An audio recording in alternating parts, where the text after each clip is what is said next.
काही दिवसापूर्वीच मी टेरेसवरती लेटेस लावला होता आणि तो लावला बराचसा होता, पण त्याच्यामध्ये काही रोपं जळून गेले, कदाचित उन्हाने जळून गेले असतील आणि जे काही उरलेत ना ते अशा प्रकारे काहीसे आलेत आणि आता हे ना लेटेस फुटायला लागले.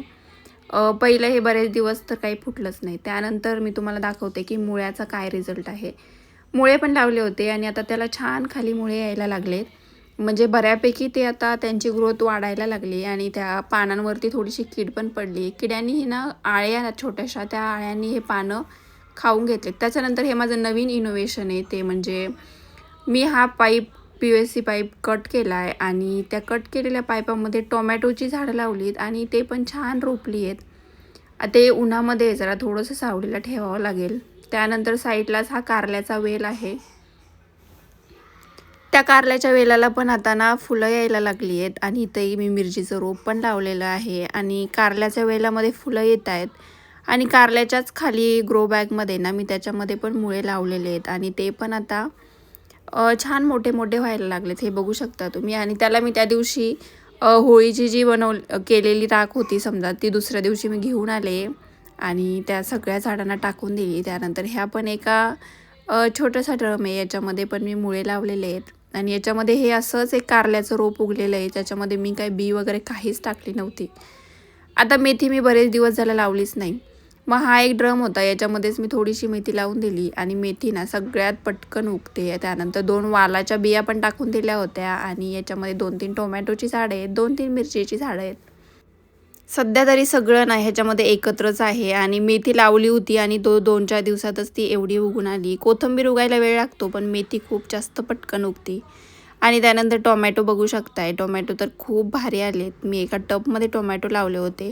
आता सुरुवातीला ना माझ्याकडे माती कमी असल्यामुळे ना मी ह्याच्यामध्ये माती थोडीच भरली होती. त्यामुळे मला जरा प्रॉब्लेम येतोय. खाली त्याच्या मुळ्या पोसायला जास्त जागा भेटत नाही त्यांना. त्यामुळे ना आता नेक्स्ट टाईम जेव्हा मी माती भरेल ना तेव्हा फुल कुंड्या भरून भरायची असं मी ठरवून ठेवलं आहे. 2-4 टोमॅटोची झाडं आहेत आणि हे आहे एक बेसिल, जे बेसिल मी लावलं होतं आणि आता त्याला पण छानपैकी ते फुटायला लागलं आहे. त्यानंतर हा पुदिना, हा तर खूप दिवसापूर्वीचा आहे. 2-4 मिरचीची झाडं लावली होती. आता या मिरच्यांना पण छोट्या कळ्या यायला लागल्यात, पण बहुतेक आता ते छान फुटतील. त्यानंतर हे एक लेटेस आहे आणि जे खूप मस्त झालं आहे आणि आता ते पानं त्याचे कट करून घेणार आहे मी आज. हे आणि ते पहिलंवालं दाखवलं, दोन्ही सोबतच लावले होते, पण का माहीत नाही काय ह्याची ग्रोथ ना खूप छान झाली आणि सहज मी 2 रोप याच्यामध्ये लावून दिले होते, कारण हा ड्रम थोडासा खाली होता. ह्याच्यामध्ये मी काहीच घातलेलं नाही, फक्त थोडंसं शेणखत आणि माती टाकलेली आहे.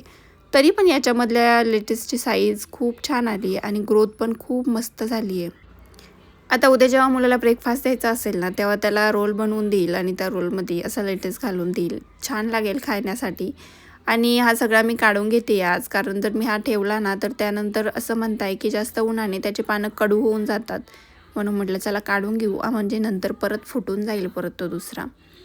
आता दोन्ही पण याची पानं काढून घेतली आणि याच्यामध्ये 2-3 रोल आरामात होऊन जातील. किंवा मग याच्यामध्ये बर्गर पण बनवू शकतो आपण. बर्गरमध्ये पण हे घालता येतं. मी तर फर्स्ट टाईम यूज करते. बघूया आता मला सर्च करावं लागेल ते कशासाठी यूज करायचं आहे. आणि घरीच पालकाला वरती ना बी आलं होतं आणि ते घरगुती बी मी धरलं होतं आणि तेच बी मी ह्या गमिल्यामध्ये लावलं होतं. ते आता छान यायला लागलं आहे. त्यानंतर आणखीन एक लेटेस्ट, त्याच्यामध्ये मिरचीचे 2 रोपं आणि हे एक आणखी नवीन इनोव्हेशन. एक ड्रम होता माझ्याकडे, त्याला असे गोल छेद करून ना मी त्याच्यामध्ये कांदे लावले होते आणि बघू शकता तुम्ही एका ड्रममध्ये भरपूर सारे कांदे लावलेत. म्हणजे 2-3 ग्रो बॅगमध्ये एवढे कांदे बसले असते, एवढ्याच एका ड्रममध्ये लावलेत मी आणि ते मस्त फुटलेत आणि वरती पण शेंड्याला 2 कांदे लावलेत.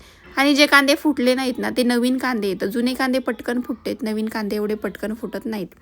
आणि जे फुटलेले आहेत ना ते सगळे जुने कांदे आहेत. तर हे होतं असं काहीचं माझं नवीन इनोव्हेशन, जे की मी यूट्यूबवरतीच बघितलं होतं. एक व्हिडिओ आला होता समोर असाच, म्हणून म्हटलं चला आपण पण करून बघूया.